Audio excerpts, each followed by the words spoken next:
There was in the land of Judah a wicked king named Jehoiakim, son of the good Josiah. While Jehoiakim was ruling over the land of Judah, Nebuchadnezzar, a great conqueror of the nations, came from Babylon with his army of Chaldean soldiers. He took the city of Jerusalem and made Jehoiakim promise to submit to him as his master. And when he went back to his own land, he took with him all the gold and silver that he could find in the temple, and he carried away as captives very many of the princes and nobles, the best people in the land of Judah. When these Jews were brought to the land of Chaldea or Babylon, King Nebuchadnezzar gave orders to the prince who had charge of his palace to choose among these Jewish captives some young men who were of noble rank and beautiful in their looks, and also quick and bright in their minds, young men who would be able to learn readily. These young men were to be placed under the care of wise men who should teach them all that they knew and fit them to stand before the king of Babylon, so that they might be his helpers to carry out his orders. And the king wished them to be wise, so that they might give him advice in ruling his people. Among the young men thus chosen were 4 Jews, men who had been brought from Judah. By order of the king, the names of these men were changed. One of them, named Daniel, was to be called Belteshazzar. The other 3 young men were called Shadrach, Meshach, and Abednego. They were taught in all the knowledge of the Chaldeans, and after 3 years of training they were taken into the king's palace. King Nebuchadnezzar was pleased with them, more than with any others who stood before him.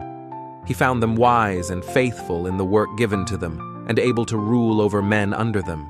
And these 4 men came to the highest places in the kingdom of the Chaldeans. At one time King Nebuchadnezzar caused a great image to be made, and to be covered with gold. This image he set up as an idol to be worshipped on the plain of Dura, near the city of Babylon. When it was finished, it stood upon its base or foundation almost 100 feet high, so that upon the plain it could be seen far away.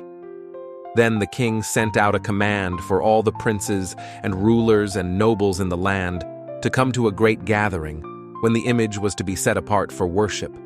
The great men of the kingdom came from far and near and stood around the image. Among them, by command of the king, were Daniel's 3 friends, the young Jews, Shadrach, Meshach, and Abednego. For some reason, Daniel himself was not there. He may have been busy with the work of the kingdom in some other place. At one moment in the service before the image, all the trumpets sounded, the drums were beaten, and music was made upon musical instruments of all kinds as a signal for all the people to kneel down and worship the great golden image. But while the people were kneeling, there were 3 men who stood up and would not bow down. These were the 3 young Jews, Shadrach, Meshach, and Abednego. They knelt down before the Lord God only. Many of the nobles had been jealous of these young men because they had been lifted to high places in the rule of the kingdom. And these men who hated Daniel and his friends were glad to find that these 3 men had not obeyed the command of King Nebuchadnezzar.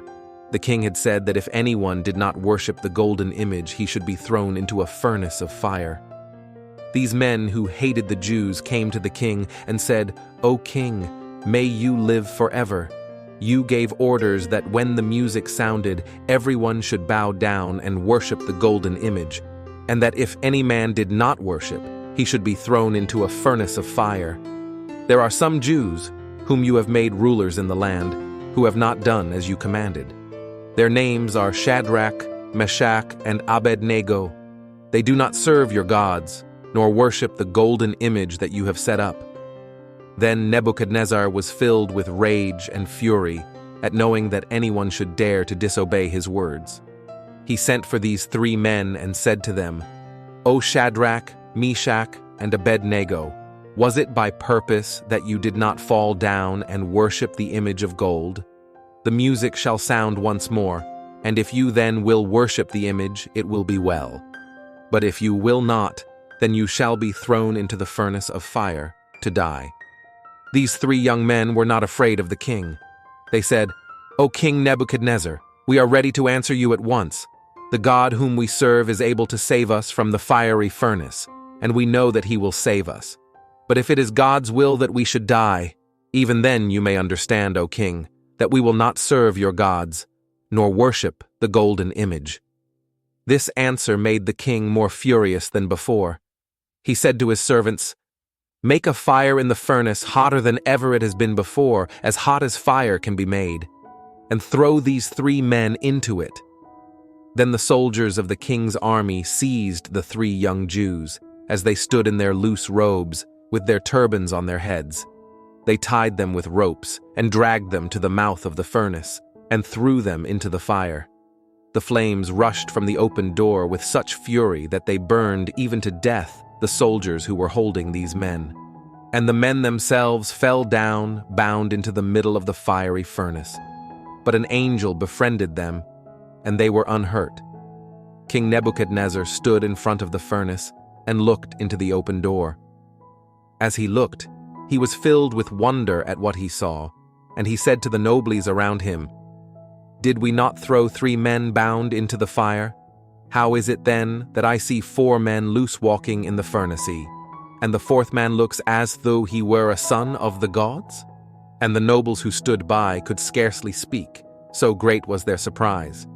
"It is true, O king," at last they said to Nebuchadnezzar, "that we cast these men into the flames, expecting them to be burned up, and we cannot understand how it happens that they have not been destroyed." The king came near to the door of the furnace as the fire became lower, and he called out to the 3 men within it, "Shadrach, Meshach, and Abednego, ye who serve the Most High God, come out of the fire and come to me." They came out and stood before the king, in the sight of all the princes and nobles and rulers, and everyone could see that they were alive. Their garments had not been scorched, nor their hair singed, nor was there even the smell of fire upon them. Then King Nebuchadnezzar said before all his rulers, "Blessed be the God of Shadrach, Meshach, and Abednego, who has sent his angel, and has saved the lives of these men who trusted in him. I make a law that no man in all my kingdoms shall say a word against their God, for there is no other God who can save in this manner those who worship him. And if any man speaks a word against their God, the Most High God, that man shall be cut in pieces, and his house shall be torn down." After King Nebuchadnezzar died, his kingdom became weak, and the city of Babylon was taken by the Medes and Persians under Cyrus, a great warrior.